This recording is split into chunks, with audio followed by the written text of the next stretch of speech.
What is going on, everyone? My name is Chris Vincelli. Welcome to Money Talk. And in this video, I'm going to be discussing how to invest when you don't have any money. How can you invest when you don't have any money to invest with? Many people think that they can only start investing if they have money on hand. If they got some cash that they want to invest in stock or in real estate. And if you happen to think that way, you'd be wrong. A lot of people might not realize this, but you don't actually need to have money on hand to start investing. So in this video, I'm going to talk about the top 5 ways you can invest without any money. And I'm not going to waste any time. I'm going to dive into it right now. All right, so the first point I want to bring up is that while you might not have any cash, any money on hand to invest with, nothing is stopping you from borrowing money and invest using that borrowed money. You can very easily borrow money in the form of a loan or a line of credit. And so long as you're borrowing with a pretty low interest rate, you can use that money and invest in something,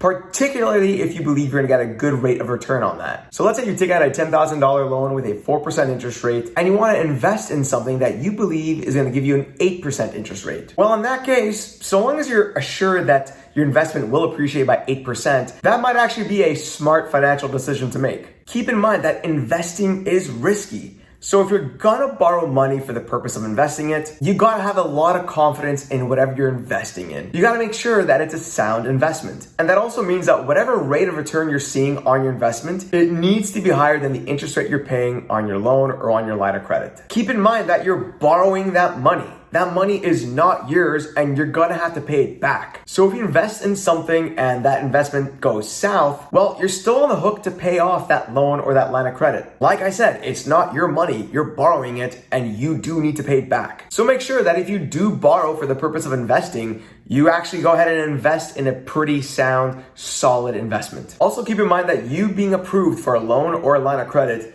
is not guaranteed either. It's contingent upon a couple of things, namely your credit score and the income that you're currently earning. Lenders want to make sure that you're a good candidate to lend their money to. So yes, you do need to be careful when going down this route. When you do borrow money for the purpose of investing, you do definitely need to be aware of the risks. And of course, being approved to borrow money is not guaranteed either. It's contingent upon a couple things, namely, like I said, your credit score and your income. But if you do believe that the rate of return you're going to see on your investment is going to be higher than the interest rate you're paying on your loan or on your line of credit, it actually might make good financial sense. The second point I want to bring up is that you might actually have access to money that you don't even know you have. If you own property, like a plot of land, a home, a townhome, a condo, chances are that that property has equity that you can borrow from. You can easily take a home equity line of credit or a loan and borrow up to 80% of the value of the property that you own. So say you own a house that's worth about $100,000.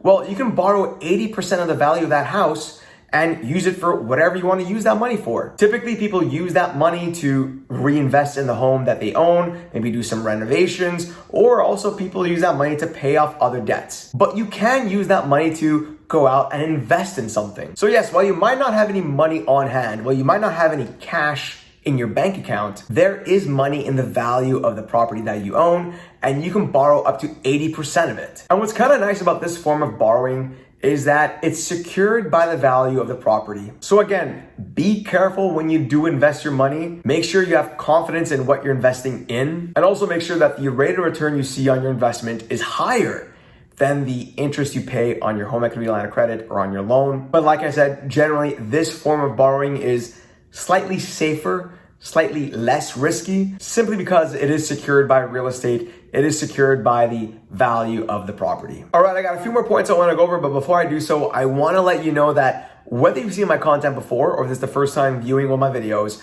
go ahead and subscribe to my channel and hit the notification bell so you can be notified every single time I come out with other great and similar content. And if you haven't done so already, go ahead and smash that like button. YouTube loves it when people like my videos. It helps support the channel. It helps with the YouTube algorithm.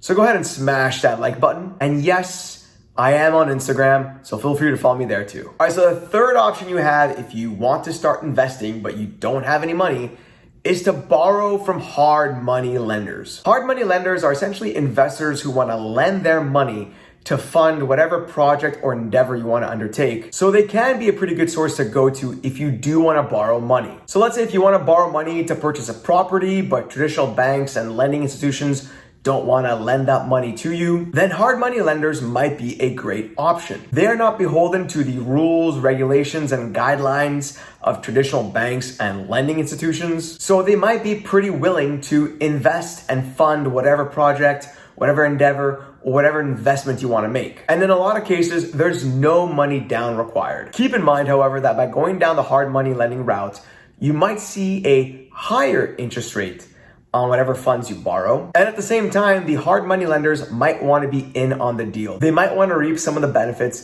that you're going to be reaping from. And finally, hard money lenders are also going to evaluate you. They want to determine how risky of a borrower you are, and they may or may not go forward with lending you money if they deem you to be too risky of a borrower. Now, similar to hard money lenders, there are also private money lenders. Private money lenders are not individuals who are actively looking to invest or to lend their money, but they may just be friends, family, or colleagues that you know that happen to have a lot of money on hand and wouldn't mind lending you some cash in order for them to earn some nice rate of return and to help you out at the same time. So if you do have a very wealthy friend that you feel you can borrow from, well, it might be an advantageous situation for the both of you. You get to borrow money so you can invest in whatever you want to invest in, but they also get to make some money too because you're going to be paying some sort of interest on the funds that you borrowed. Just like hard money lenders, they might want to be in on the deal, and you will have to negotiate the terms of the loan, but it can indeed be a win-win situation for the both of you. All right, so the fifth and final way you can actually start investing without any cash on hand is to use seller financing. This is particularly useful